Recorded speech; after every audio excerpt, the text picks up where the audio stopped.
और very good morning to all of you. और आज का लाइव है बहुत खास, बहुत ही महत्वपूर्ण और मेरे उन दिनों में जो जिंदगी के सबसे सुनहरे दिन होते हैं। होता है ना, लाइफ के कुछ डेट ऐसी होती हैं जो डेट आपके लाइफ के लिए मिरेकल होती हैं, जो डेट आपके लाइफ के लिए लाइफ चेंजिंग होती हैं। ऐसे किसी का जन्मदिन होता है ना, किसी के लिए उसकी मदर का जन्मदिन होता है, किसी के लिए उसकी लाइफ का जो शादी का दिन होता है। ऐसे कई दिन होते हैं जो खास होते हैं और मेरी जिंदगी का, मेरे जन्म के दिन से भी मैं कहूं तो बहुत खास दिन है, वो है 7 जुलाई। 7 जुलाई मेरे लाइफ का सबसे महत्वपूर्ण दिन है और परमात्मा ने शायद इस दिन को सुनहरा दिन बनाने के लिए मेरी जिंदगी में दिया। और 7 जुलाई 2018 परमात्मा की कृपा से मैंने मेरे लाइफ का एक बेहतरीन निर्णय लिया ओके लाइफ केयर को करने का। 7 जुलाई 2018 मैंने इस जर्नी की शुरुआत की थी ओके लाइफ केयर के अंदर और आज 3 साल कामयाबी के साथ हम कंप्लीट कर चुके हैं। बहुत सारी खुशियां मिली, बहुत सारे लोग साथ में आए, कुछ लोगों ने साथ आधा निभाया, कुछ लोगों ने साथ पूरा निभाया। जर्नी है, राइट। कई बार आप सोचते हो कि ये हमारे साथ बहुत लंबा चलेंगे, कई बार आप सोचते हो कि ये तो मेरी जिंदगी बदल देंगे, कई बार आप ये सोचते हो कि यस ये टीम मतलब ऐसा। तो जब मैंने 7 जुलाई 2018 शुरू किया तो मैंने कुछ टीमें सिलेक्ट की थी मेरे साथ कि ये टीमें आएंगी, ऐसा ऐसा होगा, मिरेकल हो जाएगा। 7 जुलाई 2018 जब मैंने काम शुरू किया तो सच में पहले कुछ महीने इतने पेनफुल थे, इतने पेनफुल थे। आपकी जर्नी से रूबरू कराऊंगी आपको आज। ये लाइव जल्दी से लोगों तक शेयर कर दो। अपने 3 साल की जर्नी के अप डाउन, अच्छा बुरा सब बताने वाली हूं। इस लाइव को जल्दी से लोगों के साथ शेयर कर दो। कहानी यूं ही नहीं बनती यार। लोगों को ना सिर्फ हमारी कामयाबी दिखती है, पीछे का पेन नहीं दिखता है। आज बताऊंगी सब कुछ। Yes, happy birthday. सच में बताऊं, जन्म हो गया ठीक है, लेकिन अगर लाइफ में जो हमने सोचा वो नहीं पा पाए तो फिर इस मानव जीवन का क्या महत्व था। ये क्यों लिया हमने मनुष्य जीवन। जानवर भी ठीक है, जन्म लेता है, मरता है, अपने परिवार के लिए कुछ तो वो भी कर ही देता है। मनुष्य जीवन है, जिस दिन आपके लाइफ को बेस्ट बनाने वाला दिन आए ना, एक्चुअल में रियल जन्मदिन वो है। और 7 जुलाई 2018 मैं कहूं तो मेरा वही जन्मदिन है, इस कंपनी को शुरुआत करने वाला जन्मदिन, लाइफ चेंजिंग डे 7 जुलाई 2018। जल्दी जल्दी लोगों तक शेयर कर दो, मैक्सिमम लोगों तक शेयर कर दो और इस जर्नी का हिस्सा बनो। Let's start my journey. 7 जुलाई 2018 काम शुरू किया, बहुत सारी उम्मीदों के साथ, बहुत सारे सपनों के साथ, लेकिन चीजें थोड़ी सी विपरीत हुई। बहुत अच्छा नेटवर्क था, बहुत सारे लोग थे साथ में मेरी लास्ट जर्नी में, लेकिन जब ओके का स्टार्टअप किया तो आई डोंट नो क्यों ऐसा हुआ। तकरीबन मुझे ऐसा लगता है कि 2 महीने के अंदर 800 से 900 लोगों का नेटवर्क क्रिएट किया था, रजिस्ट्रेशन किए थे कुल मिलाकर। होता है कई बार ऐसा, मैं एग्जैक्ट फिगर आउट नहीं कर पा रही हूं, बट मैंने बहुत सारे लोगों को, मेरा आपको वो देख के समझ में आ जाएगा जब मैंने वर्किंग किया होगा, मैंने स्टार्टअप किया होगा, तो मैं कभी पटना हूं, तो मैं कभी सिवान हूं, तो मैं कभी गोरखपुर हूं, राइट। बहुत दौड़े, बहुत भागे, नेटवर्क बनाया, नेटवर्क बनाया, नेटवर्क बनाया, नेटवर्क बनाया, नेटवर्क बनाया, नेटवर्क बनाया। 1 महीने बाद में मेरी गलती मुझे एनालाइज हुई। ये व्यापार प्रोडक्ट का है, प्रोडक्ट पे भी काम करना पड़ेगा। अभी ज्वाइनिंग लगा दी, लोगों की एक्टिवेशन ही नहीं कराओगे, परचेजिंग ही नहीं कराओगे तो पैसा थोड़े आएगा। दूसरे महीने इसको थोड़ा सा संभाला हमने, मतलब ज्वाइनिंग विद एक्टिवेशन उठाई, तो भी चीजें खास नहीं हुई। 17-18 हजार रुपए का मुझे पे आउट आया। अच्छा आप सोचो, मेरा बहुत सारे लोग हैप्पी बर्थडे लिख रहे हैं, हैप्पी बर्थडे लिख रहे हैं, तो मेरा ओके को स्टार्ट करने वाला दिन था 7 जुलाई 2018। मैंने ओके लाइफ केयर को स्टार्ट किया था। राइट? हाँ, तो बोले रियल जन्मदिन आपके अकॉर्डिंग बोल सकते हैं। तो 7 जुलाई 2018 जब मैंने स्टार्टअप किया, पूरे महीने काम किया, बहुत सारे लोगों का नेटवर्क बना दिया मैंने, और एक गलती एनालाइज की मैंने कि यार एक्टिवेशन भी तो मतलब परचेजिंग भी तो जरूरी है। परचेजिंग नहीं कराई किसी की भी, कोशिश करा था मैंने, बताने की कोशिश की थी, बट पूरा फोकस प्लान पर है ना। 2 लाख जनरेशन प्लान एक नया कॉन्सेप्ट था। 2 लाख जनरेशन प्लान समझ ही नहीं आ रहा था लोगों को। मैं बताती ये लेग, ये लेफ्ट, ये राइट, और इतना बिजनेस डाला, देखो सेल तो उठानी है हमें, और लेफ्ट राइट में बिजनेस डालेंगे इतना पैसा आएगा। Plan plan plan plan plan plan plan plan plan की पावर, बिकॉज एकदम नया कॉन्सेप्ट था मार्केट के लिए। जनरेशन मतलब multi leg performance bonus, binary मतलब कैरी फॉरवर्ड 2 लेग, ये कॉन्सेप्ट बिल्कुल डिफरेंट। हमें प्लान को समझाने में इतनी एनर्जी लगानी पड़ी, इतनी ताकत लगानी पड़ी, और मैं प्लान प्लान प्लान समझाती रही, बहुत सारी ज्वाइनिंग उठ गई। और प्लान के साथ प्रोडक्ट का भी शेयर करना है। प्रोडक्ट हम शेयर कर रहे थे, मान लो 5, 10, 15 प्रोडक्ट बनाती, जो हमारी प्रेजेंटेशन है टीम मेंटर्स की, आपने देखा होगा, और उसमें प्लान पर इतना जोर हो रहा है। और भगवान की बड़ी कृपा रही कि उस समय जो हमने प्लान की ताकत बताई थी ना, आज वो लोग एनालाइज करके हमें बताते हैं। लेकिन देखिए, हमें दोनों को एक साथ लेकर साथ में चलना है ना, प्रोडक्ट भी प्लान भी, प्रोडक्ट भी प्लान भी। तो हम प्रोडक्ट प्लान प्लान प्लान की तारीफ करें, बहुत सारा नेटवर्क बना दिया मैंने, और पहले महीने का पे आउट आया 331 रुपए के आसपास। जल्दी से लिखो कितने लोगों को ये पे आउट अच्छा लगेगा। हालांकि जेब में जो आए वो बढ़िया, पैसा है, बुराई थोड़े है, जो आए अच्छा, भले कम हो या ज्यादा हो, बट मुझे था कि ज्यादा आएगा। तो मेरी बड़ी शानदार क्लोजिंग हुई थी पहले महीने की। 331 रुपए का चेक आया। सोचिए सोचिए। फिर दूसरे महीने अपनी थोड़ी सी गलती मैंने एनालाइज की। मैं कहा यस, प्लान पावरफुल है। 2 लाख का जनरेशन प्लान एक ऐसा प्लान है कि ये मार्केट में मिरेकल क्रिएट करेगा, हिस्ट्री क्रिएट करेगा, हिस्टोरिकल मूवमेंट बनाएगा, हिस्टोरिकल प्लान बनाएगा, लोग हमारे प्लान को कॉपी करेंगे। बात बिल्कुल सच है। लेकिन भाई प्रोडक्ट के ऊपर भी थोड़ा सा, देन प्रोडक्ट्स की थोड़ी सी बात होनी शुरू हुई, और दूसरे महीने का मेरा पे आउट आया लगभग 15,000 रुपए के आसपास का। 15,000 रुपए का दूसरे महीने का पे आउट। जल्दी से लिखो, 15,000 का पे आउट ठीक है? 15,000 का पे आउट ठीक है? 15,000 का पे आउट ठीक है? दूसरे महीने का पे आउट मेरा 15,000 था। Great great great. Business is a part of fluctuation. Business is a part of fluctuation. Fluctuation आएगा बिजनेस के अंदर, बहुत फ्लक्चुएशन आएगा। और मुझे ये फ्लक्चुएशन तीसरे महीने ही देखना पड़ा। ये फ्लक्चुएशन मुझे तीसरे महीने देखना पड़ा। और लोग ना कई बार इसी में टूट जाते हैं। ध्यान देना, पहले महीने मैंने बड़ी मेहनत की, बड़ा नेटवर्क बनाया, प्लान की पावर बताई। दूसरे महीने मैंने 15,000 टच किया, यानी मैंने सुपर एक्टिव से ऊपर बिजनेस किया। और तीसरे महीने मेरा चेक था 1978 रुपए।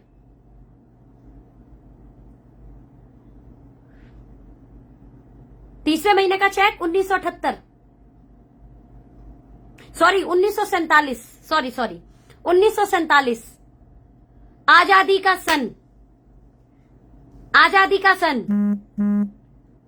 आधे से ज्यादा इस आजादी के सन को देखकर भाग जाते, इस आजादी का सन देखकर इस बिजनेस से आजाद हो जाते हैं। एक बार सुपर एक्टिव क्वालिफाई होता है, लोगों को लगता है नहीं सुपर एक्टिव करना ही है, सुपर एक्टिव अब तो कंटिन्यू करना है, वरना बिजनेस छोड़ देंगे। हेलो, आपके सामने बैठी हूं, दूसरे महीने ब्रेक हो गया था। बड़े सारे ओके लाइफ केयर वाले मुझे सुन रहे होंगे। दूसरे महीने, पहले महीने मेरा सुपर एक्टिव नहीं हुआ, 331 का चेक आया। दूसरे महीने सुपर एक्टिव हुआ, और तीसरे महीने यानी मेरा सेकंड मंथ सुपर एक्टिव का क्वालिफाई होना चाहिए था, ताकि मैं कार फंड ले पाऊं। ब्रेक हो गया। It's okay. आप एक दिन के लिए आए हो क्या व्यापार के अंदर? छोड़ देना चाहिए था मुझे तो ओके लाइफ केयर। प्लान की ताकत पता थी, 2 लाख का प्लान है, एक बार ढंग से दोनों लेग में अच्छी लीडरशिप, अच्छे लोग, अच्छा नेटवर्क, डेप्थ तक बिल्ड कर दिया, डेप्थ तक बिल्ड कर दिया, तो कैरियर बिल्ड। ब्रेक हुआ कोई फर्क नहीं पड़ता, तीसरे महीने फिर लगे, पता चला है कहां गलती है, कहां गलती को समझना है, कैसे अपने गलती को जो है ना हमने उसको फिर से नहीं दोहराना है। तो चौथे महीने फिर से 15,000 का चेक बना, फिर 15,000, 30,000, 35,000, ऐसे ऐसे धीरे धीरे धीरे धीरे 42, देन 70, 1,00,000 का चेक जाने में मुझे आई थिंक 9-10 महीने लगे थे लगभग। बहुत से लोगों के साथ मैंने अपना शेयर कर रखा है। फरवरी 2019 तक का मैंने जो है वो शेयर कर रखा है बहुत सारे लोगों को। 15 महीने की अपनी जर्नी मैंने शेयर कर रखी है आप लोगों को। आप लोगों में से बहुत सारे लोगों के पास शायद वो होगा। मैं क्या समझाना चाहती हूं उसे समझना। जो पहले साल की जर्नी निकली, तो पहले साल की जर्नी में मैंने 6 फिगर के पे आउट को टच किया। और मैं हमेशा अपने प्लान में बोलती हूं, पहला 6 महीना you are in ICU zone. और ये मेरे लिए भी है, ऐसा नहीं है कि ये मेरे लिए नहीं काम करेगा, आईसीयू जोन आपके लिए काम करेगा, उसके लिए काम नहीं करेगा। हर एक व्यक्ति जब किसी भी कंपनी का स्टार्टअप करता है, पहला 6 महीना उसका आईसीयू जोन होता है। और पहले 6 महीने में ही सबसे ज्यादा ऊपर नीचे होता है। पहले 6 महीने में ही बहुत लोग नेगेटिव करने आते हैं। पहले 6 महीने के अंदर ही आपके व्यापार में बहुत सारे अप डाउन हो सकते हैं, संभावनाएं ज्यादा होती है। पहला ये 6 महीना कितने भी नेगेटिव हो जाओ, कितना भी अप डाउन आए, कितना भी फ्लक्चुएशन आए, सफलता का सिद्धांत ये बोलता है कि आप लगातार बिना रुके, बिना हेजिटेट किए हुए, बिना डरे हुए लगातार लगातार लगातार लगातार लगातार अपना प्रयास करोगे, पूरी 100% मेहनत करोगे। और मैं आपको वो वक्त बता रही हूं जिस समय 2 लाख के जनरेशन प्लान को लोग जो है भ्रम माना करते थे। 2 लाख के जनरेशन प्लान को लोग गलत बोला करते थे। लोग 2 लाख के जनरेशन प्लान के साथ में बोलते थे कि इस प्लान में तो पैसा बन ही नहीं सकता है। लोग हमारा बीवी देखने के बाद बोलते थे, ओह कम बीवी है, प्रोडक्ट के रेट क्या मायने रखते हैं सोनम जी, हम नेटवर्कर हैं, गंजे को कंघी बेच सकते हैं, हम तो मिट्टी बेच सकते हैं। बीवी ज्यादा होना चाहिए, प्लान में कैरी फॉरवर्ड होना चाहिए। सोचो, प्लान में इतनी सारी कमियां निकालते थे लोग कि इस प्लान में पैसा बनेगा ही नहीं। भगवान की कृपा से पहला साल 6 फिगर के पे आउट जाने में लगा, पहला साल। और इस 1 साल में देखिए आप भी इस जर्नी से गुजर रहे होंगे। मैंने बोला था मैं सारे if and but up down सब बताऊंगी। मुझे बहुत अच्छे से याद है कि पहले 1 साल मैं बहुत बार रोई भी हूं, बहुत बार रोई, बहुत बार। लेकिन मैं जब भी रोई, हमेशा अपने काम को लेकर कि मुझे ना और मेहनत करनी है, मुझे ना और प्लान करने हैं, मुझे ना और ज्यादा लोगों तक मिलना है, मुझे ना और ज्यादा लोगों तक इसको पहुंचाना है, मुझे और ज्यादा लोगों से बात करनी है। हमेशा मेरा जो इमोशन है, वो इमोशन एक्चुअल में मेरा किक है। वो मेरा इमोशन मुझे ये नहीं बोलता कि तू काम छोड़ दे, मेरा इमोशन ये नहीं बोलता कि तू कंपनी छोड़ दे, मेरा इमोशन ये नहीं बोलता कि घर बैठ जा। मेरा इमोशन ये बोलता है कि और स्पीड ले, और भाग, और प्लान दिखा। उन लोगों तक हम नहीं पहुंचे जिन लोगों तक हमें अभी पहुंचना है, उन लोगों तक हम नहीं पहुंचे जिन लोगों को अभी हमारे साथ मिलकर इस जर्नी को बहुत बड़ा करना है। और मैं जब बात करती थी, जब मैं नेगेटिव होती थी, या जब मैं थोड़ी सी फ्रस्ट्रेटेड होती थी, या जब मुझे लगता था कि मैं कोई गलत तो नहीं कर रही हूं, मेरे से गलती तो नहीं हो रही है, तो हमेशा एक चीज की डीके सारन सर के साथ बैठ के, आदरणीय डीके सारन सर हमारे है ना सीईओ सर के साथ में बैठ के कि सर बताओ और मुझे क्या करना है। अखिलेश भाई को पूछ के भैया और क्या करना है, भैया और बताओ क्या करना है, क्या गलती हो रही है, मैं कहां पर चूक रही हूं। हमने ना हमेशा इस तरीके की बातें की। हम ब्लेमिंग मोड की तरफ नहीं गए, हम डिमांडिंग मोड की तरफ नहीं गए, है ना, कि आप हमारे में टीम डाल दो, आप हमारे को बिजनेस वॉल्यूम दे दो। समझ रहे हो मेरी बात को? हमने कभी ऐसा ही नहीं किया, कभी नहीं किया। मैं हमेशा ये मानती हूं कि अगर सोनम जायसवाल इस डायरेक्ट सेलिंग इंडस्ट्री में नहीं होती और अगर सोनम जायसवाल जॉब के अंदर होती, अगर सोनम जायसवाल अपने बिजनेस के अंदर होती, तो उसके जॉब को, उसके बिजनेस को बड़ा करने की जिम्मेदारी किसकी होती? बताएं, जल्दी बताएं, जल्दी बताएं। अगर सोनम जायसवाल जॉब के अंदर होती, अगर सोनम जायसवाल बिजनेस के अंदर होती, तो सोनम जायसवाल को कामयाब बनाने की जिम्मेदारी किसकी होती? किसकी होती कामयाब बनाने की जिम्मेदारी? खुद की। डायरेक्ट सेलिंग में आने के बाद ना एक्चुअल में हम इसी थॉट से भटक जाते हैं, इसी थॉट से भटक जाते हैं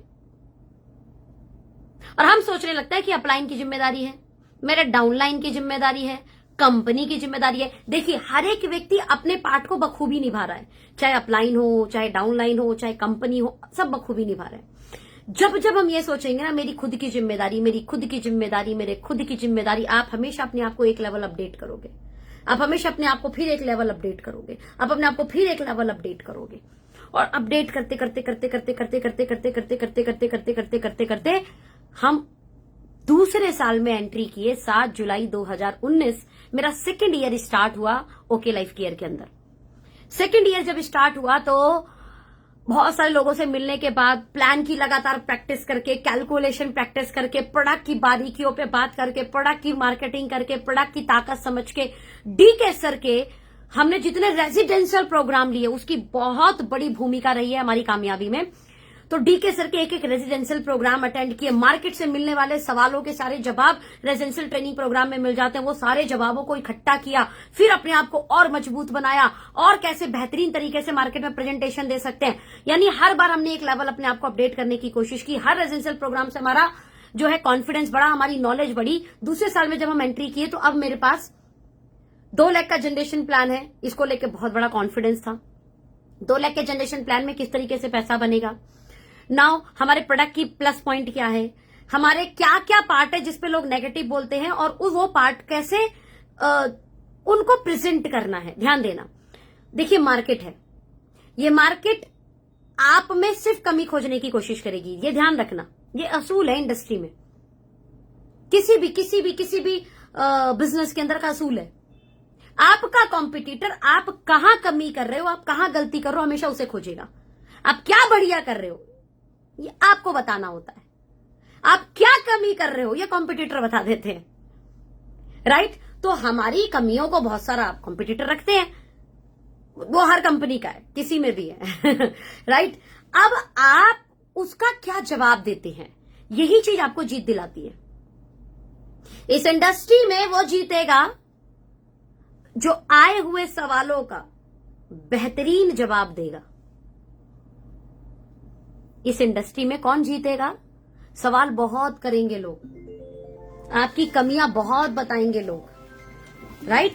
आपकी वीकनेस दुनिया बताने के लिए बैठी है, लेकिन हमें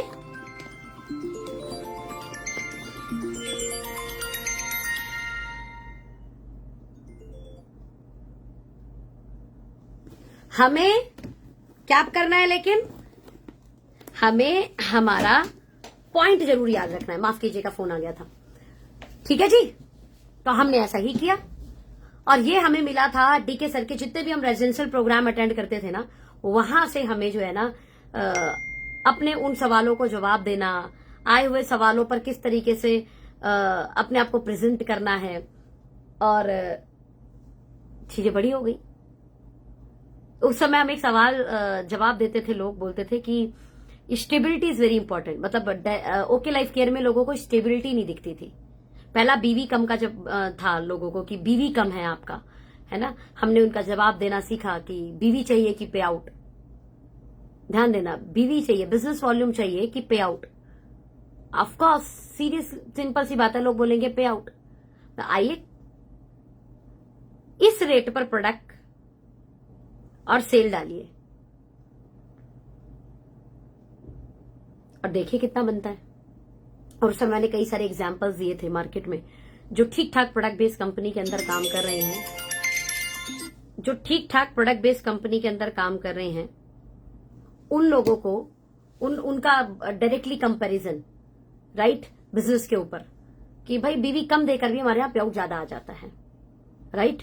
आज भी मैं बोलूंगी कि आप मैं ओपन चैलेंज के साथ बात कर सकती हूँ, ठीक ठाक किसी भी प्रोडक्ट बेस्ड कंपनी के अंदर जो लोग भी काम कर रहे हैं, जनरेशन प्लान के अंदर जो काम कर रहे हैं, राइट, अगर आप बात करें उनके लाइव बात कीजिएगा, है ना, लाइव क्या बिजनेस डाला उन्होंने और क्या पे आउट, आज भी हम बोल सकते हैं ओपन चैलेंज के साथ में कि वो बैठ सकते हैं साथ में। किसी भी जनरेशन प्लान के अंदर की बात कर रही हूँ जो ठीक ठाक कंपनियां हैं, रेपुटेटेड कंपनियां हैं, राइट, वैल्यूएबल कंपनीज हैं, राइट। दूसरा सवाल होता था कि स्टेबिलिटी आपकी, है ना, देखिए जो कंपनी पुरानी है तो उसमें स्टेबिलिटी है, तो बड़ा अच्छा एक जवाब था, आप लोगों को शायद वो जवाब समझ में आए।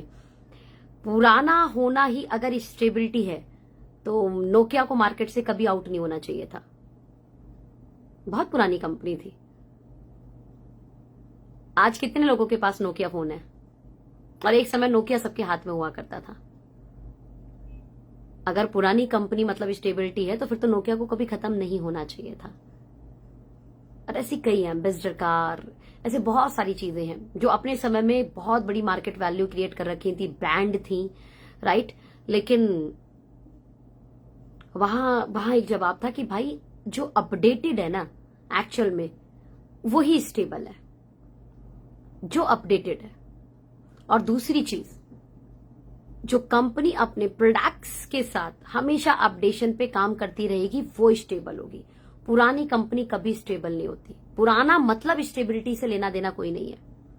डायरेक्ट सेलिंग में भी कई पुरानी कंपनियां रही, खैर कहना किसी का भी नाम लेने की जरूरत नहीं है, जिन्हें दिक्कत आई, 20-20 साल काम करने के बाद दिक्कत आई, 15 साल कंपनियों को काम करने के बाद दिक्कत आई, 10 साल काम करने के बाद दिक्कत आई। पुराना से मतलब ही नहीं है स्टेबिलिटी का कोई लेना देना। अगर आप एक प्रोडक्ट बेस्ड कंपनी हो, यानी आपका जो कंपनी है वो प्रोडक्ट पे टिका हुआ है, ध्यान देना, आपकी कंपनी प्रोडक्ट पर टिकी हुई है, अगर प्रोडक्ट के साथ काम करती है और प्रोडक्ट का हमेशा अपडेशन करती रहती है मार्केट के अकॉर्डिंग, मार्केट की नीड के अकॉर्डिंग, तो आप स्टेबिलिटी की तरफ जो है अग्रेसिव रहेंगे। एंड हाँ, एक चीज और, उस स्टेबिलिटी का क्या करेंगे अगर ग्रोथ ही नहीं है तो? That's a very amazing thing. Stability without growth is useless. अगर बिना ग्रोथ के आपने स्टेबिलिटी ले रखी है तो ये एक्चुअल में आपके लिए बहुत खराब है। रुका हुआ पानी सड़ जाता है। तो आप टिके हो, इनस्टेबल हो, आप ग्रोथ हो ही नहीं रही, क्या करोगे? दूसरा, स्टेबिलिटी हमेशा उन कंपनियों में आएगी जो प्रोडक्ट को आधार बनाकर काम करते हैं। कुछ कंपनियां तो कहती हैं ये लीडरशिप का बिजनेस है। ध्यान देना, अगर आपका बिजनेस लीडरशिप पर टिका हुआ है ना, ये कभी स्टेबल होगा ही नहीं। जिनका आधार प्रोडक्ट है, जो प्रोडक्ट पर काम करते हैं, जो रिटेल कॉन्सेप्ट पे काम करते हैं, आधे से ज्यादा तो बोलते हैं जी हम सेल्समैन बनने थोड़े आए हैं। हेलो, डायरेक्ट सेलिंग इंडस्ट्री खुद वर्ड है, direct sale, direct sale, direct sale. तो ये झूठ क्यों बोलना किसी को कि सेल का बिजनेस नहीं है? यहाँ पे यहां हम सेल्समैन है, क्या दिक्कत है, क्या बुराई है? क्या सेल्समैन काम अच्छा नहीं है? क्या सेल करना बुरी बात है? क्या सेल करना सिद्धांतों के खिलाफ है? क्या बुराई है सेल में? Yes, we are in a sales business, और दुनिया का हर बड़ा आदमी सेल्स के बिजनेस में है। Isha Ambani silver spoon, golden spoon के साथ पैदा हुई लड़की, अब सब लोगों ने नाम सुना होगा। उन्हें कोई भी काम करने की जरूरत नहीं थी ईशा अंबानी जी को। जियो कॉन्सेप्ट उन्हीं का है। एजियो का आपने नाम सुना होगा, AGIO, एजियो ऑनलाइन पोर्टल से आप कपड़े जो खरीदते हैं, उसकी ऑनर कौन है? ईशा अंबानी, मुकेश अंबानी जी की बेटी। सेल्स के बिजनेस में है, रिटेल्स के बिजनेस में है।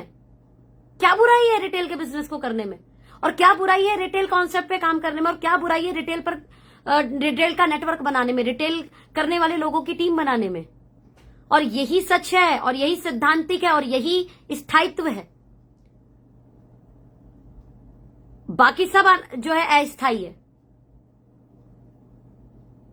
मुझे प्राउड फील होता है कि मैं रिटेल के बिजनेस में हूं। और अगर मुझे कोई सेल्समैन बोले या सेल्स वुमेन भी बोले, दैट्स ओके, बड़ा आदमी काम करता है भैया सेल्स का। कॉन्फिडेंस चाहिए सेल्स के लिए, राइट?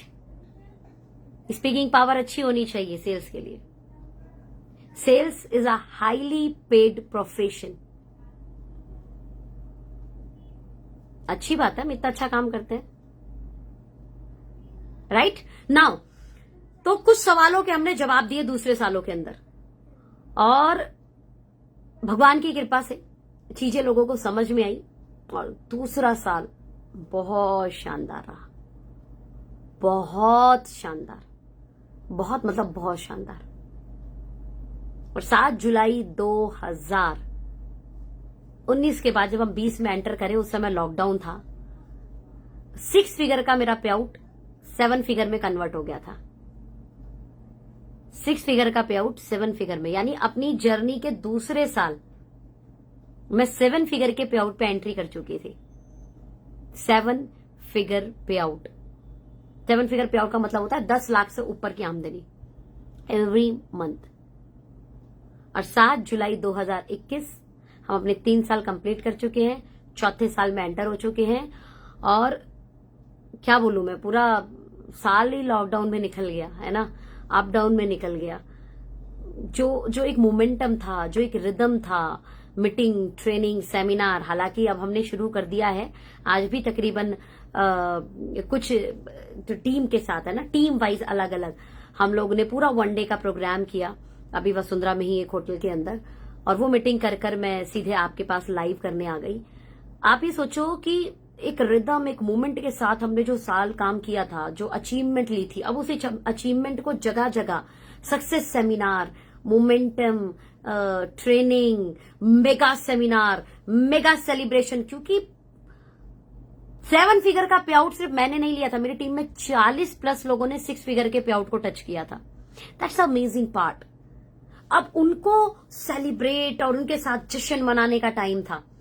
पहले साल सिर्फ मेरा 6 फिगर पे आउट, दूसरे साल में मेरी टीम में 40 प्लस लोगों का 6 फिगर पे आउट। सेकेंड ईयर में मैंने कमाया बड़ी बात नहीं है, टीम में लोगों ने कमाया ही बहुत बड़ी बात है। जब दूसरे साल को हम कंप्लीट करके तीसरे साल में एंट्री किए, लॉकडाउन को हमने पूरा झेला, राइट? मार्च 2020 से आप सब लोगों को पता है पूरा मार्केट ही चेंज हो गया, पूरा मार्केट ही बदल गया। मार्केट के अंदर इतने सारे अप डाउन हुए, भ्रम फैलाने शुरू किए गए कि पे आउट सच्चे नहीं है ना? हमने तो लोगों को आज भी इनवाइट कर रखा है, आओ बैठो, क्या दिक्कत है, आओ बैठो ना, क्या दिक्कत है, साथ में चाय पियेंगे। करना मत करना, लेकिन भ्रम दूर करना बहुत जरूरी है, पता है आपको। करें आप नहीं करें ये सेकेंडरी पार्ट है, भ्रम दूर करना ये बहुत जरूरी पार्ट है ना? एटलीस्ट आपको सच्चाई को जानना बहुत जरूरी है। अगर सच में ऐसा लगता है कि पे आउट नहीं बनता है, तो आपको जरूर मिलना चाहिए, ये जानने के लिए कि क्या पे आउट बनता है, ये जानने के लिए कि क्या ये हकीकत है, क्या ये पॉसिबल है। सिर्फ दूसरों की बात मत सुनिए, क्योंकि लोग तो आपकी कमियां गिनने के लिए ही बैठे हैं। लोग तो ये इंतजार कर रहे हैं कि आप हारें। लोग तो ये चाहते हैं कि आप गिरें। भगवान की कृपा है, बिकॉज हम एक प्रोडक्ट बेस्ड कंपनी है। हम एक प्रोडक्ट बेस्ड ऐसी कंपनी है जिसके अंदर ज्वाइनिंग, रीपरचेज सब एक जगह गिना जाता है। इसलिए तो जनरेशन प्लान बोलते हैं ना। अच्छा, अभी हमारे प्लान को बहुत सारे लोग कॉपी करने लगे, हमारे शब्द को भी। 2 लाख का जनरेशन प्लान, 2 लाख का जनरेशन प्लान, 2 लाख का जनरेशन प्लान, बहुत लोग कॉपी कर रहे हैं। हमेशा एक चीज याद रखना, कॉपी ब्रांड को किया जाता है। कॉपी उसे किया जाता है जिसने कुछ मार्केट में चेंज किया हो। कॉपी उसे किया जाता है जिसने कुछ रेवोल्यूशनरी किया हो। कॉपी उसको किया जाता है जिसने मार्केट में कुछ बड़ा किया हो, राइट? कुछ वैल्यूबल किया हो, कुछ हिस्टोरिकल किया हो, वरना कोई कॉपी नहीं करता आपको, है ना? और आज हमें लोग कॉपी कर रहे हैं, इसका मतलब ब्रांड तो बन गया बॉस। मार्केट तो हमने क्रिएट की है, लोगों तक अपने वर्चस्व को हमने पहुंचाया है। हालांकि इसके आड़ में बहुत सारे लोग एक्चुअल में 2 लाख जनरेशन प्लान नहीं चला रहे हैं। हमने बोला 2 लाख जनरेशन प्लान, इसलिए मार्केट में एक वर्ड सा जाने लगा है 2 लाख जनरेशन प्लान, लेकिन बहुत सारे लोग नहीं कर रहे 2 लाख जनरेशन प्लान, राइट। बहुत सारे लोग सिर्फ शब्द इस्तेमाल करते हैं। जनरेशन प्लान में कभी भी ज्वाइनिंग का अलग और रीपर्चेज का अलग नहीं गिना जाता, एक ही जगह गिना जाता है जनरेशन प्लान में। जनरेशन प्लान का मतलब जिसका ऑल ओवर डिस्ट्रीब्यूशन बीवी का परसेंटेज निकाल के किया जाता हो। जनरेशन प्लान का मतलब जहां कैरी फॉरवर्ड ना होता हो। जनरेशन प्लान का मतलब जहां राइट प्रोडक्ट मतलब सही रेट पर चीजें मिलती हो। जनरेशन प्लान का मतलब जहां पैकेज नहीं बेचा जाता हो। बहुत सारी ऐसी कंपनियां हैं जहां पर ज्वाइनिंग के लिए अलग प्रोडक्ट्स हैं और रीपर्चेज के लिए अलग प्रोडक्ट्स हैं, है ना। तो ये जनरेशन प्लान में नहीं होता है। बहुत सारी खूबियां हैं जनरेशन प्लान के अंदर। सिंगल आईडी आप अनलिमिटेड इनकम निकाल सकते हैं। ये सारे जब फीचर्स किसी एक प्लान के अंदर होंगे तो उसे जनरेशन प्लान बोलते हैं। और हमने जनरेशन प्लान में एक बहुत डिफरेंट पार्ट किया, एक यूनिक चीज की, जिसे और जब भी आप कुछ अलग करोगे ना तो एक्सेप्ट करने में बुराई होती है। मतलब एक्सेप्ट करने में बहुत प्रॉब्लम झेलना पड़ता है, चाहे वो कंप्यूटर रहा हो, राइट, चाहे वो गैस सिलेंडर रहे हो। जब नया अपडेशन आया ना, कंप्यूटर से काम होगा, लोगों ने बोला नहीं ये तो लोगों की नौकरी खा जाएगा। जब गैस सिलेंडर की बात हुई, लोगों बोला नहीं अगर घर में फट गया तो। एक्सेप्ट, हमेशा नई चीजों को एक्सेप्ट करने में लोगों को एक वक्त लगता है, समय लगता है, और उसके पीछे पहले तो बड़ी सारी बुराइयां होती हैं। तो 2 लाख का जब हम जनरेशन प्लान लेके आए तो बड़ी बुराइयां होना वाजिब था। लेकिन दूसरे साल में जब मुझे ऐसा लगता है कि जब मैं दूसरे साल में एंट्री की तो बहुत सारे लोगों ने हमें स्वीकारा और हमारे साथ स्टार्टअप किया, और दूसरी साल की जर्नी बहुत अच्छी रही। जुलाई 2020 में हम लोग अपने तीसरे साल में एंट्री किए, और सच बता रही हूं मैं, लॉकडाउन के बाद जो भी काम हुआ, मैं कहती हूं मैंने मेहनत नहीं की। मैंने मेहनत नहीं की, हमारे प्रोडक्ट ने काम किया। मैंने मेहनत नहीं की, सच बता रही हूं। पहले 2 साल मैंने मेहनत की है, और लोग बोलते हैं ना 2 साल ढंग से दे दो, उसके बाद ऑन ग्रोइंग अनलिमिटेड इनकम आनी शुरू हो जाएगी, ऑन ग्रोइंग रेजिडुअल इनकम आनी शुरू हो जाएगी। मैंने उसे महसूस किया। मैंने बहुत सोचा मैं जाऊं बाहर, मैंने सोचा मैं करूं काम, माहौल परिस्थितियां साथ ही नहीं दिया। आप लोग बिल्कुल इस बात को महसूस कर पा रहे होंगे, जो नेटवर्कर बड़े मेहनती हैं और दौड़ना चाहते हैं, भागना चाहते हैं, घर से पॉसिबिलिटीज नहीं है उनके लिए काम करना, फील्ड में रह के वो काम करते हैं। मैं भी ऐसी हूं जो फील्ड में रहकर काम करती हूं। तो मेरे लिए तो एक्सेप्ट करना उस माहौल को बड़ा मुश्किल था, फिर भी जो हो सका वो किया। एंड स्टिल पिछले 18 महीने से मैं 7 फिगर का पे आउट ले रही हूं। जिसको भी थोड़ा सा भी डाउट हो, तनिक भर भी डाउट हो, मैं बस आपको इनवाइट करना चाहूंगी, आइए चाय पियेंगे बैठ के साथ में, कॉफी पियेंगे साथ में, है ना, हमारी ग्रीन टी है उसे पियेंगे। आपकी कंपनी की कोई चाय कॉफी आती है तो उसे पिलाना, लेकिन भ्रम को, जो संदेह है उसको दूर करना अति आवश्यक है, बहुत जरूरी है। मैं फिर से आपको ओपनली इनवाइट कर रही हूं, और ध्यान देना, बहुत छोटी छोटी परचेजिंग को हमने प्रमोट किया है।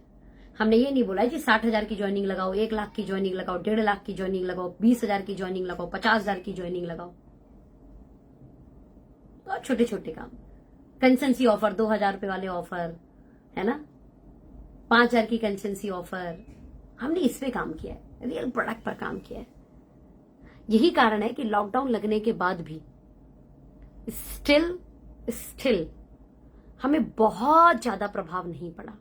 मैं अब आपको बता दूं, सेकंड वेव ने, पहली वेव में तो फिर भी बहुत कुछ अच्छा हुआ, जो दूसरी वेव आई ना उसने तो कमर तोड़ दी, रीढ़ की हड्डी तोड़ दी। मतलब ये समझ लो कि लोगों की परचेजिंग पावर खत्म हो गई सेकंड वेव के अंदर। बस भगवान से दुआ करिए तीसरी वेव ना आए, और आ जाए तो बस समझने समझने की ताकत दे। बाकी मार्केट में जब मैं पहले लॉकडाउन के बाद मॉल गई थी ना, तो 10% आउटलेट बंद थे। मैं अपना एक पर्सनल अनुभव बता रही हूं आपके साथ में। मैं जब सेकंड टाइम में जब थोड़ा बहुत दिक्कत हुआ था, उसके बाद जब मैं गई तो ठीक है 20% के आसपास था। अभी मैं फिर गई मॉल, अभी जस्ट 3-4 दिन पहले की बात बता रही हूं मैं आपको। मोर देन 35% आउटलेट्स बंद मॉल के अंदर। किसके? Nikon, Canon, right, CCD. अरे ऊपर जो अपना फास्ट फूड का जो होता है ना, जो सबसे मॉल में सबसे ऊपर वाला पार्ट, में पर्टिकुलर नाम भूल रही हूँ, नाम बताना कोई, मैं भूल गई यार, भूल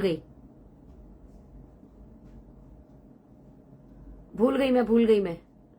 ऊपर क्या होता है वो अपना मॉल में ऊपर की तरफ, वो वाले बहुत सारे आउटलेट बंद हो गए खाने पीने का मॉल में जब जाते हैं तो। फूड कोर्ट जहां पे मॉल के अंदर बहुत सारे ऊपर की तरफ फूड कोर्ट्स होते हैं, अलग अलग ब्रांड के, डोमिनोज भी, आपका मैकडोनाल्ड, राइट। सोचिए, तो अब उस मॉल के अंदर में जो लोग फूड कोर्ट खोलते हैं, या जो लोग सीसीडी ओपन करते हैं, या जो लोग बरिस्टा ओपन करते हैं, या जो लोग आपके एलन सोनी का आउटलेट ओपन करते हैं, या कैनन का आउटलेट ओपन करते हैं, टेल मी वन थिंग, क्या ये गरीब लोग कर पाएंगे? क्या मिडिल क्लास या लोअर मिडिल क्लास कर सकते हैं? सोचिए, नहीं। अपर मिडिल क्लास या रिच क्लास जो है इन जगहों पर अपना आउटलेट्स डालती हैं, जिनके पास पहले से पैसा होता है, और सर्वाइवल करने की दिक्कत आई होगी तभी तो अपने आउटलेट बंद किए होंगे ना इन लोगों ने। सोचिए,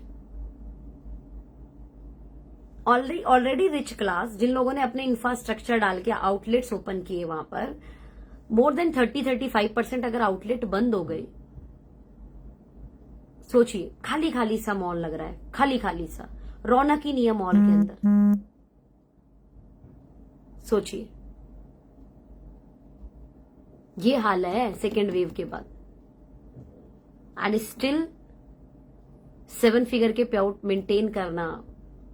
अभी परसों कह रही हूं, कल ही मैं राजस्थान में थी, और ओके लाइफ केयर वाले प्रॉपर्टी पे प्रॉपर्टी लिए जा रहे हैं, जिन्होंने समय रहने से पहले काम किया था ढंग से। लॉकडाउन पीरियड में जो साथी हमारे साथ आए, है ना, हम लोग सच बता रहे हैं, जो एक दौड़ते हैं, हम भागते हैं मिलकर, है ना, मार्केट में काम करते हैं, वो एक मजा अलग है। तो लॉकडाउन में जो हमारे साथ साथी आए, वो हम उनके साथ उतना दौड़ भाग पाए ही नहीं, चाह के नहीं भाग पाए यार। चाह के वो मीटिंग, सेमिनार, वो बड़े बड़े, है ना, मेगा सेमिनार कर ही नहीं पाए। यानी जो हो रहा है जेन्युइन, जो हो रहा है रियल सी प्रोडक्ट की मार्केटिंग करके, प्रोडक्ट पर बात करके, and still we maintain 7 figure payout. अभी रिसेंट में लॉकडाउन में 8 फिगर से ऊपर की मैं 2 प्रॉपर्टी खरीद चुकी हूँ। लॉकडाउन के अंदर मार्च 2020 लॉकडाउन लगा था, राइट, एंड अभी भी 2 प्रॉपर्टी 8 फिगर से ऊपर की। थैंक यू गॉड, यहाँ पे डीके सर जैसे अच्छे सलाहकार हैं, जो बताते हैं कि क्या करना बड़ा जरूरी है। और जो मेरा जो दूसरा वाला जो प्रॉपर्टी है ना, उस पे कुछ रेनोवेशन कराना पड़ेगा। जीडीए में आपको पता होगा, जो आपके डुप्लेक्स होते हैं ना, 200 गज का डुप्लेक्स है वो, तो उसको अपने अकॉर्डिंग मैं रेनोवेट कराऊंगी। उसमें नीचे का पूरा फ्लोर, सब कुछ ओके लाइफ केयर का ही है यार, है ना। उसमें नीचे वाला जो फ्लोर है वो पूरा मैं ओके लाइफ केयर को लेके, पूरा अपनी टीम को लेके समर्पित करके, पूरा उसमें नीचे लगभग 150 लोगों के बैठने की जगह, है ना, कैबिन, पर्सनल कैबिन उसके अंदर, और वहां पे प्रोडक्ट का आउटलेट, पूरा नीचे का फर्स्ट फ्लोर 200 गज जो जगह है वो पूरा का पूरा 2×18 यानी तकरीबन 1800 स्क्वायर फीट का पूरा नीचे का एरिया अपनी टीम के लिए, अपनी पूरी टीम के लिए, अपने लोगों के लिए, राइट। और उसको बहुत अच्छे ग्रैंड लेवल पर श्याम बाबा का प्रोग्राम कराऊंगी, उसकी लॉन्चिंग, उसकी रिबन कटिंग करेंगे, है ना। बहुत सारे लोगों को कोशिश करेंगे इनवाइट करने की, जैसे माहौल ने साथ दिया। तो श्याम बाबा का प्रोग्राम तो जरूर होगा, क्योंकि सब ब्लेसिंग्स हैं उसकी, सब कृपा है उसकी, और सोचा है कि कराना है। तो बहुत बहुत बेसब्री से इंतजार है उस दिन का, जिस दिन उसकी रिबन कटिंग करेंगे, श्याम बाबा का प्रोग्राम करेंगे। तो पूरे इस 3 साल ने जिंदगी को पूरा बदल दिया, 360 डिग्री चेंज कर दिया यार।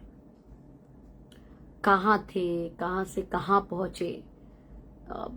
समय ऐसा था कि बड़ी सारी दिक्कतें हो रही थी, समझ नहीं आ रहा था लाइफ किस तरफ जा रही है, दिख ही नहीं रहा था रास्ता।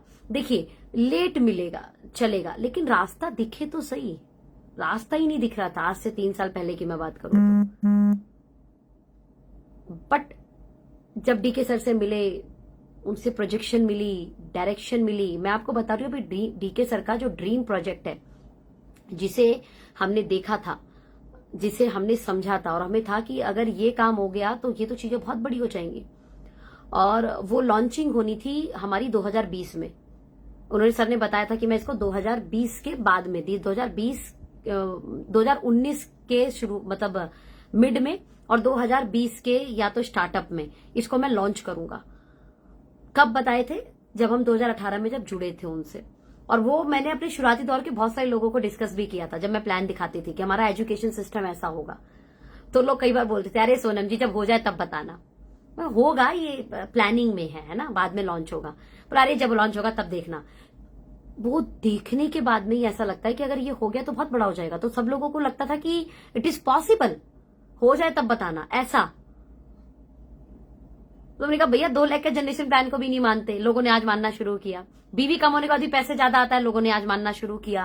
प्रोडक्ट का रेट सही होना चाहिए, प्रोडक्ट की क्वालिटी सही होनी चाहिए, राइट प्राइस पे राइट प्रोडक्ट होने चाहिए। गाड़ी दिखाने से व्यापार नहीं आता भाई, रियल प्रोडक्ट दिखाने से व्यापार आता है। तो गाड़ी की जरूरत है तो गाड़ी खरीदिए, और अदरवाइज गाड़ी मार्केटिंग करने के लिए तो खरीदने की जरूरत नहीं है। जरूरत है खरीदो, आपके काम की है गाड़ी खरीदो, आपके बजट में जो आता है वो गाड़ी खरीदो। लेकिन गाड़ी दिखाकर चेक बढ़ेगा, गाड़ी दिखाकर बिजनेस होगा, तो भाई इसको गलत प्रूफ किया है ओके लाइफ केयर के लीडर ने। खासतौर में हमने तो जरूर प्रूफ किया है। मैंने तो नहीं ली गाड़ी ओके लाइफ केयर से, तो मैंने गाड़ी ही नहीं ली। ओके लाइफ केयर ज्वाइन करने से पहले मेरे पास i20 थी, मैंने ओके लाइफ केयर से एक भी गाड़ी नहीं खरीदी। तो गाड़ी से व्यापार होता है, ये तो गलत प्रूफ कर चुकी हूं मैं, और मेरी टीम में बहुत सारे लोग प्रूफ कर चुके हैं। दीपा प्रतीक ने गाड़ी नहीं ली, they proof it. Deepa Prateek 2 property ले चुके हैं, दिनेश खंडेलवाल जी 3 प्रॉपर्टी ले चुके हैं, मनोज भैया हमारे अपना जो है फ्लैट ले चुके हैं।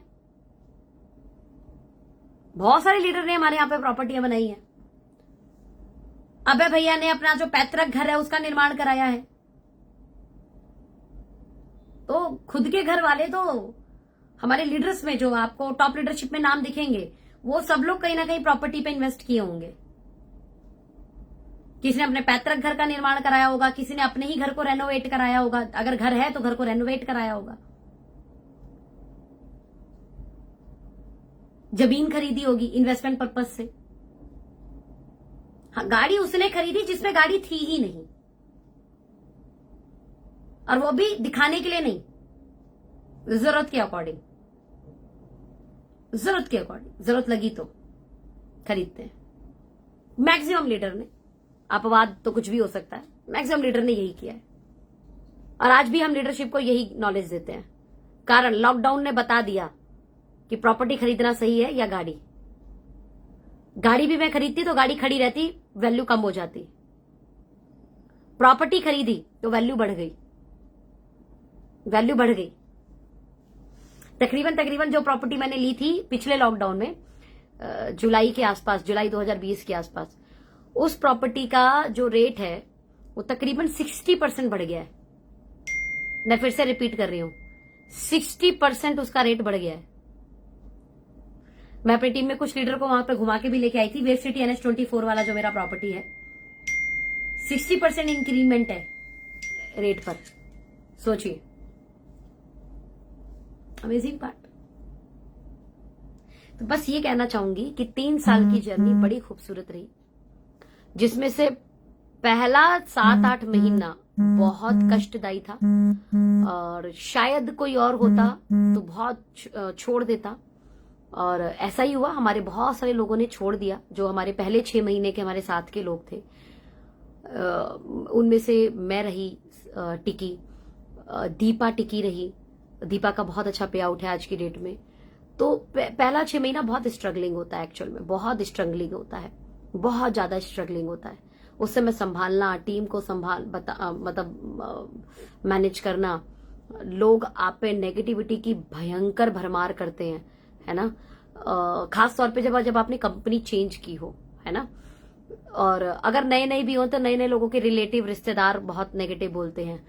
तो इन शॉर्ट पहला 6 महीना तो बहुत ज्यादा स्ट्रगलिंग होता है। आपको एक तो बहुत सारा चीज समझ में नहीं आया होता, ऊपर से लोग आपकी टांग खींचने में लगे रहते हैं।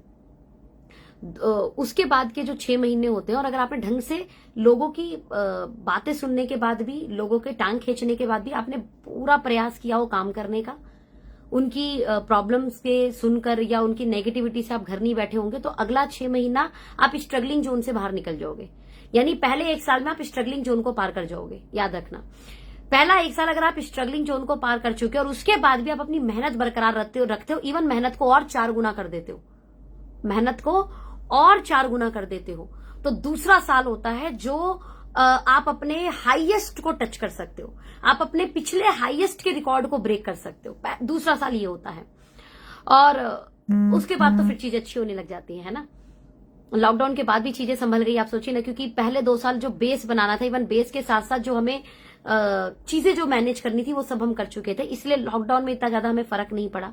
लॉकडाउन में बहुत ज्यादा दिक्कत नहीं आई। मैं तो कह रही हूं कि मिरेकल रहा मेरे लिए तो लॉकडाउन, क्योंकि मैं सोचती थी फील्ड में रहकर मीटिंग और सेमिनार कर ही पैसा आता है, क्योंकि मैंने दौड़ा है ना, मैं दौड़ दौड़ के भाग, और यही मैं सिखाती थी अपनी टीम को कि फील्ड में बाहर हो तो पैसा आएगा। आप प्लान दिखाते दिखाते पसीना तरतर हुए हो तो पैसा आएगा, क्योंकि हर जगह ऐसी नहीं होती ना। वो तो जब हम हॉल वाली मीटिंगें करते हैं, सेमिनार करते हैं, तो हम अपने टीम को पूरी सर्विसेज देते हैं, लेकिन कुछ जगहों पर आप होम मीटिंग करोगे, कुछ जगहों पर आप ग्रुप मीटिंग करोगे और पसीने से तरतर नहीं हुए ना, तो आपने प्लान नहीं किया, आपने काम नहीं किया। तो 2 साल हम वो कर चुके थे और वही हम सिखाते थे। तो जब 1 साल लॉकडाउन में बीता तो हमें पता ही नहीं था क्या होगा।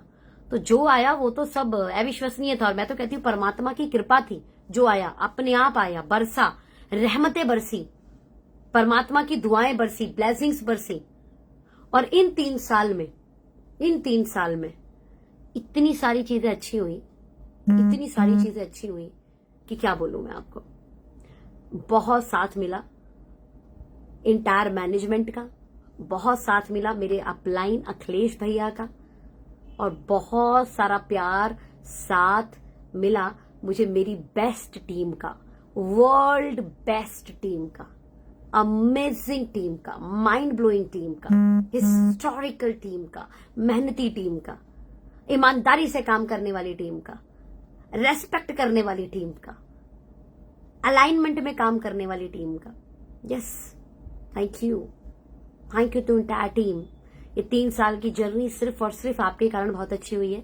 ये 3 साल की जर्नी में हमने जो कुछ हासिल किया है, आप सबके कारण संभव हुआ है, आपके आशीर्वाद से संभव हुआ है, आपके साथ से संभव हुआ है, आपके प्यार से संभव हुआ है। और बस ये साथ, ये प्यार ऐसे ही बनाए रखना, क्योंकि अब जो साल शुरू हुआ है ये हम अगेन हिस्टोरिकल करने वाले हैं और बड़े बड़े रिकॉर्ड बनाने वाले हैं। और 110% मैं आपसे वादा कर सकती हूँ इस वीडियो में, ये वीडियो रहेगी यहां पर, ये साल हम हमारी टीम में 7 फिगर के पे आउट लेकर आएंगे। ये साल अब टीम का 7 फिगर पे आउट बनाने का साल है। कौन होगा उसे देखेंगे, लेकिन हमारी पूरी कोशिश है, 100% ताकत है अब अपनी टीम को 7 फिगर के पे आउट पर लेके जाना, यानी 10 लाख महीने से ऊपर के पे आउट वाले टीम में लोग लेके आना है। हालांकि 2 लोग ऑलरेडी हैं मेरी टीम में, मनोज परिहार भैया और दिनेश एंड विद्या खंडेलवाल जी। 2 लोग पहले से हैं मेरी टीम में जो 7 फिगर के पे आउट पर हैं। और हमारे तीसरे साल में हमने ऐसा किया। पहले साल मैंने 6 फिगर का पे आउट लिया, ध्यान देना। दूसरे साल मेरी टीम में 40+ लोगों ने 6 फिगर का पे आउट लिया और मैं 7 फिगर के पे आउट पर आ गई।